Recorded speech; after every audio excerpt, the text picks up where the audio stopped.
എന്നും ഉണ്ടായിട്ടുണ്ട്. കാരണം ഞങ്ങൾ ഈ സിനിമ ഷൂട്ടിംഗ് തുടങ്ങുമ്പോൾ ആഗ്രഹിച്ചിരുന്ന ഈ സിനിമ ഷൂട്ടിംഗ് തുടങ്ങുമ്പോൾ എങ്ങനെ ഷൂട്ട് ചെയ്ത് തീർക്കണമെന്ന് ബ്ലെസ്സേറിന് കൃത്യമായ ഒരു പ്ലാൻ ഉണ്ടായിരുന്നു. ആ പ്ലാൻ ആക്ച്വലി അങ്ങനെ വലിയ കുഴപ്പങ്ങളൊന്നും ഇല്ലാത്തൊരു പ്ലാൻ ആയിരുന്നു. ഓഫ്കോഴ്സ് ഇടയിലുള്ളൊരു അന്ന് 8 മാസത്തെ ഗ്യാപ്പ് ഇടയിലുണ്ടായിരുന്നു എനിക്ക് തടി കുറയ്ക്കാൻ വേണ്ടി.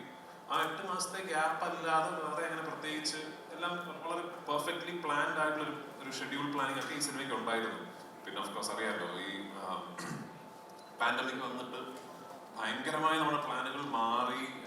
ആ സമയത്ത് ഞങ്ങൾ എപ്പോഴും ആഗ്രഹിച്ചിരുന്നു, ഈശ്വര ഓരോ പ്രാവശ്യം ഷൂട്ട് തുടങ്ങുമ്പോഴും ഇനിയൊരു തടസ്സം ഉണ്ടാകില്ല, ഇതിങ്ങനെ തീർന്നു കിട്ടണേ എന്ന് എപ്പോഴും ആഗ്രഹിച്ചിരുന്നു. പക്ഷേ എനിക്ക് very proud of the fact, ഭയങ്കര അഭിമാനമുള്ള കാര്യം, നമ്മൾ അത്ര ഡെസ്പറേറ്റ് ആയിട്ട് എങ്ങനെയെങ്കിലും തീരണേ എന്ന് പറഞ്ഞ് ഷൂട്ട് ചെയ്യുമ്പോൾ പോലും ഒരു ഷോട്ട് എടുത്ത ദിവസങ്ങളുണ്ട്. ഒരൊറ്റ ഷോട്ട്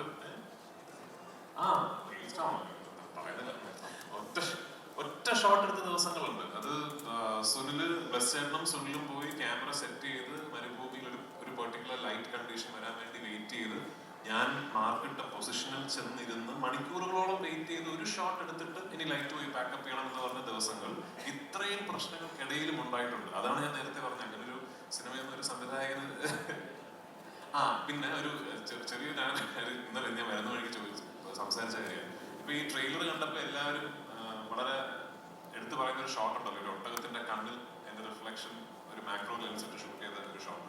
സുനിലുണ്ടോ ഇവിടെ ക്യാമറമാൻ? ഇല്ല, ഓക്കെ. അത് ഒരു സീനിൽ അപ്പൊ പുസ്തകം അറിയാവുന്ന ആൾക്കാരായതുകൊണ്ട് സീനൊക്കെ അപ്പൊ ഞാൻ ഈ മൃഗങ്ങളോട് യാത്ര പറയുന്ന ഒരു സീനുണ്ട്. അപ്പൊ ആ സീൻ ഷൂട്ട് ചെയ്തപ്പോ ഞാൻ ഒട്ടകങ്ങൾക്ക് ഭക്ഷണം ഇട്ട് കൊടുത്തിട്ട്, അപ്പൊ ആ സമയത്ത് ഒട്ടകങ്ങളൊക്കെ നമ്മൾ ഹലോ എന്നുള്ള അത്രയും നാളായല്ലോ. അപ്പൊ നമുക്ക് എല്ലാവർക്കും ഭയങ്കര ഇഷ്ടമുള്ള ഒരു ഒട്ടകമുണ്ട്, കാണാൻ ഭംഗിയുള്ള ഒരു കക്ഷി. അപ്പൊ പുള്ളിക്കാരനെയാണ് നമ്മൾ ഈ ഷോട്ടിന് വിളിച്ച് നിർത്തിയിരിക്കുന്നത്. അപ്പൊ അങ്ങനെ ഭക്ഷണം ഇട്ട് കൊടുത്തിട്ട് ഞാൻ പോവാണ് എന്ന് പറയാണ്. ഭക്ഷണം ഇട്ട് കൊടുത്തിട്ട് ഞാൻ പോവാടാ, ഇനി ഞാൻ തിരിച്ചു വരില്ല എന്ന് പറഞ്ഞപ്പോ എന്റെ ഷോട്ട് എടുക്കുകയാണ് ഒട്ടകത്തിന്റെ സജഷൻ. ഒട്ടകം കഴിച്ചുകൊണ്ടിരുന്ന ഒട്ടകം പെട്ടെന്ന് എണീറ്റ് എന്നെ നോക്കി. അപ്പൊ നമ്മൾ അത് ഷോട്ട് ഉടനെ ഇദ്ദേഹമാണല്ലോ, അത് കൊള്ളാം, ഇനി ഒട്ടകത്തിന്റെ റിയാക്ഷൻ എടുക്കാന്ന് പറഞ്ഞു. ഞാൻ തമാശ പറയാൻ ശരിക്കും ഒട്ടകത്തിന്റെ റിയാക്ഷൻ ഇത് എവിടെ ഇപ്പുറത്തെ ക്യാമറ വെച്ചിട്ട് എനിക്ക് ഓർമ്മയുണ്ട്. ഒരു ദിവസം വൈകുന്നേരം ഒരു 4-4:30 മണിക്കാണ് എന്റെ ഷോട്ട് എടുത്തത്. അപ്പൊ അതേ സമയത്ത് വേണമല്ലോ ഒട്ടകത്തിന്റെയും ഷോട്ട് എടുക്കാറില്ല, ലൈറ്റ് വേറെ ആയിരിക്കും എന്ന് പറഞ്ഞ് എത്രയോ ദിവസങ്ങൾ നമ്മളൊരു 3:30 മണിയാകുമ്പോൾ ഷൂട്ട് നിർത്തിയിട്ട് ക്യാമറ ആയിട്ട് പോയിട്ട് ഒട്ടകത്തിന്റെ ഷോട്ട് എടുക്കാൻ നിൽക്കും. എനിക്ക് തോന്നുന്നൊരു 7-8 ദിവസങ്ങൾ കഴിഞ്ഞിട്ടാണ് നിങ്ങളിപ്പം കാണുന്ന കണ്ണിലെ റിഫ്ലക്ഷൻ ഷോട്ട് കിട്ടിയിരിക്കുന്നത്.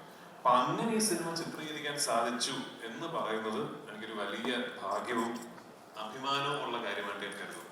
അപ്പൊ അത് തീർച്ചയായിട്ടും അത് ഒരു ദിവസമല്ല, ഒരുപാട് ദിവസങ്ങൾ ബ്ലെസ്സേട്ടനും ഞാനും വൈകുന്നേരങ്ങളിൽ മരുഭൂമിയിലിരുന്ന് രാജു ഇത് സംസാരിച്ചിട്ടുണ്ട്. തീർച്ചയായിട്ടും കേരളത്തിൽ ഏറ്റവും അധികം വായിക്കപ്പെട്ട ഒരു കഥ, നോവൽ, അത് ഞാൻ സിനിമയായി കാണുന്നത് പോലെ തന്നെ ഇത് വായിച്ചിട്ടുള്ളവരൊക്കെ അവരുടെ മനസ്സിൽ ഒരു വിഷൻ കോറിയിട്ടിരിക്കുന്നു എന്നുള്ള വെല്ലുവിളിയാണ് ആദ്യം ഒരു എഴുത്തുകാരൻ എന്നുള്ള രീതിയിൽ ഇതിനെ സമീപിക്കുമ്പോൾ ഉണ്ടാകുന്നത്.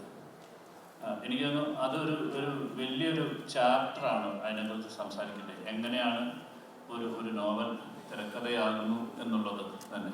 കാരണം 43 അധ്യായങ്ങളിലായിട്ട് ഒരു 3.5 വർഷക്കാലത്തെ ജീവിതം പറഞ്ഞു ഓരോ 43 അധ്യായങ്ങളിലായി പറഞ്ഞ ഒരു നോവൽ ഒരു സിനിമയാക്കണമെങ്കിൽ ഒരു 9-10 മണിക്കൂറുകൾ വേണ്ടി വരുന്നതാണ്.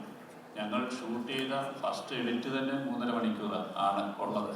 അപ്പോൾ അതിൽ നിന്നാണ് ഒരു 3.5 മണിക്കൂർ തിയേറ്ററിൽ ഇരിക്കാൻ പറ്റാത്ത സാഹചര്യങ്ങളൊക്കെ നമുക്കറിയാവുന്നത് കൊണ്ട് തന്നെയാണ് അതിനെ മറ്റു ലെങ്തും ഒക്കെ കുറയ്ക്കാൻ സാധിച്ചിട്ടുള്ളത്.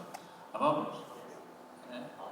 അതെ, അത് പിന്നീട് നമുക്ക് റിലീസ് ചെയ്യാൻ പറ്റുന്നതാണ്. കാരണം അത്രയധികം അതിനുവേണ്ടി പ്രത്യേകിച്ച് രാജുവിനോടുള്ള ഒരു ക്രൂരതകളാണല്ലോ. ഞാനിപ്പോഴും ഓർക്കുന്നുണ്ട്, ഒരു ഭയങ്കരമായ ഒരു രക്ഷപ്പെടേണ്ട ഓട്ടത്തിൻ്റെ ഓടുന്ന വയ്യാത്ത കാലും വെച്ച് ഓടുമ്പോൾ മണൽക്കാട് അല്ലെങ്കിൽ മരുഭൂമി, മണൽക്കാട് എന്ന് പറയാനാണ് പലപ്പോഴും തോന്നുന്നത്. ഈ മണൽക്കാട്ടിൽ പെട്ടെന്ന് നോക്കുമ്പോൾ മറിഞ്ഞ് വീഴുന്നു. അപ്പം ഞങ്ങൾ വിചാരിച്ച അത് ചിലപ്പോൾ ഒരു അഭിനയത്തിൻ്റെ ഭാഗമാണോ എന്ന് വിചാരിച്ചു. എഴുന്നേറ്റ് ഇന്ന് ചീത്ത വിളിക്കുന്ന കണ്ടപ്പോഴാണ് മനസ്സിലായത് അഭിനയമല്ല. ഇതിൻ്റെ ഇടയിൽ ഒരു വലിയ കല്ല് കിടന്ന് അതിൽ തട്ടി വീഴുക. ആരെങ്കിലും വിചാരിക്കുമോ ഈ മരുഭൂമിയിൽ ഒരു പാറക്കല്ലുണ്ടാകുന്നു? അത് ഏതോ ഒരു മാർക്ക് ചെയ്യാനോ ഒരു ലോറിക്ക് മാർക്ക് ചെയ്യാൻ ഏതോ ഒരു അസിസ്റ്റന്റ് ഡയറക്ടർ ഇട്ടാണ്. പക്ഷെ ഇതൊന്നും എനിക്ക് നിങ്ങളെ കാണിക്കാൻ പറ്റുന്നില്ല. അത് മറ്റൊരു മീഡിയ കൂടെ ആയിരിക്കും കാണും. അപ്പം ഏറ്റവും ആദ്യത്തെ ചലഞ്ച്, ചോദ്യത്തിലേക്ക് വന്നു കഴിഞ്ഞാൽ ആദ്യത്തെ ചലഞ്ച് എന്ന് പറഞ്ഞാൽ പുസ്തകം വായിച്ചിട്ട് അങ്ങനെ കാണാനിരിക്കുന്ന ഒരു പ്രേക്ഷകനാണ്. ആ പ്രേക്ഷകന്റെ ചലഞ്ചിനാണ് എൻ്റെ ആദ്യത്തെ വെല്ലുവിളിയായിട്ട് ഞാൻ ഏറ്റെടുക്കേണ്ടത്. കാരണം നിങ്ങൾ കാണാത്ത എന്നാൽ അതിനോടൊപ്പം നിൽക്കുന്ന തരത്തിലുള്ള വിഷ്വലുകളിലേക്ക് എത്തുക എന്നുള്ളതാണ് ഒരു ഫിലിം മേക്കറിനെ സംബന്ധിച്ചിടത്തോളം, ഒരു റൈറ്ററിനെ സംബന്ധിച്ചിടത്തോളം ഉള്ള ഏറ്റവും വെല്ലുവിളി. അത് തന്നെയാണ് എൻ്റെ ഏറ്റവും വെല്ലുവിളി. അതുകൊണ്ട് തന്നെ ഒരു ജീവിതം പുസ്തകമായപ്പോൾ ഒരുപാട് ബെന്യാമിൻ അതിൻ്റെ അകത്ത് മാറ്റങ്ങളിലൂടെ കൊണ്ടുവന്നു. ഒരുപാട് ബെന്യാമിനായിട്ട് എഴുതി ചേർത്തു. അത് ഒരു സാഹിത്യത്തിൽ നിന്ന് സിനിമയിലേക്ക് മാറുമ്പോൾ എനിക്ക് പല രംഗങ്ങളും കാണിക്കാൻ ആവശ്യമുണ്ടാകുന്നില്ല. അല്ലെങ്കിൽ പല കാര്യങ്ങളും ഒരു പാരഗ്രാഫിൽ സൈനുവിനെ കുറിച്ച് പറഞ്ഞത് ചിലപ്പോൾ 4-5 സീനുകളിലായിട്ട് എനിക്ക് പറയാൻ പറ്റുമായിരിക്കും, അല്ലെങ്കിൽ കൂടുതലായിട്ട് അവരുടെ റിലേഷനെ കുറിച്ച്. അപ്പം അദ്ദേഹം പറയാതെ പോയിരിക്കുന്ന കാര്യങ്ങളെ കൂടുതൽ പറയാനാണ് ഞാൻ ശ്രമിച്ചിട്ടുള്ളത്. അല്ലെങ്കിൽ അദ്ദേഹം കാണാതെ പോയിട്ടുള്ള മരുഭൂമിയുടെ ജീവിതം കൂടുതൽ കാണിക്കാനായിട്ട് ശ്രമിച്ചിട്ടുള്ളത്. അപ്പം അത്തരത്തിലുള്ള എങ്കിൽ മാത്രമേ അതൊരു എക്സ്പീരിയൻസ് ആകത്തുള്ളൂ. അല്ലെങ്കിൽ ഒരു ഡോക്യുമെന്റേഷനാണ്, പുസ്തകത്തിൻ്റെ ഒരു ഡോക്യുമെന്റേഷൻ അല്ല ആടുജീവിതം എന്ന് പറയുന്നത്. ആടുജീവിതത്തിന് അതിൻ്റേതായിട്ടുള്ളൊരു ഐഡന്റിറ്റി ഉണ്ട്. എന്നാൽ പൂർണ്ണമായും ആ കഥയെ ബേസ് ചെയ്തിട്ട് തന്നെയുള്ളതാണ് എന്നുള്ളതാണ് എൻ്റെ ഒരു യാഥാർത്ഥ്യം. അതൊക്കെ പിന്നീട് വലിയ ഡിസ്കഷനിലേക്ക് വരാവുന്ന ഒരു ഇതായിട്ട് ഞാൻ കരുതുന്നു.